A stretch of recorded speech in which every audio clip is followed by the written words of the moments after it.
ఈరోజైతే ఈషా సినిమాకి వచ్చానమాట. కూకట్పల్లి అర్జున్ థియేటర్‌లో. సో, ఈషా సినిమా అయితే హారర్ మామూలుగా ఉండదు. అసల ముందే అగ్రీమెంట్ రాసేయాలండి అని చెప్పి నిర్మాతలైతే చెప్పారనమాట. సో, అలాగా థియేటర్ దగ్గరైతే అగ్రీమెంట్‌లు ఏం రాయించుకోలేదు గానీ, సో, నేను మూవీకెళ్ళేసరికి కొంచెం ఆల్రెడీ స్టార్ట్ అయిపోయింది. ఒక పావుగంట మిస్ అయ్యాను.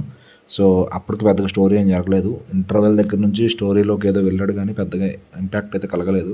సో, వాళ్ళు చెప్పినంత హారర్ ఎలిమెంట్స్ అయితే ఏం లేవు గానీ, మనం రెగ్యులర్‌గా చూసిన పాత సినిమాలు 'రాజుగారి గది' ఆ ఫ్లేవర్స్ అన్నీ కనిపిస్తూ ఉంటాయి. అయితే కొత్తదనం అనేది ఎక్కడైతే కూడా అనిపించలేదు.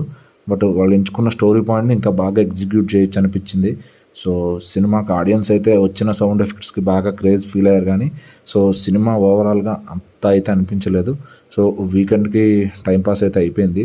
సో, ఇక రేపటి నుంచి ఈ సినిమాని ప్రేక్షకులు కాపాడతారో లేదో అయితే తెలీదు గానీ, సో, నా వంతైతే నేను చూసేసాను. మరి మీకు కుదిరితే గనక థియేటర్‌కి వెళ్ళండి. లేదా ఓటీటీలో చూసుకుందాం అనుకుంటే ఇక మీ ఇష్టం. It's your choice.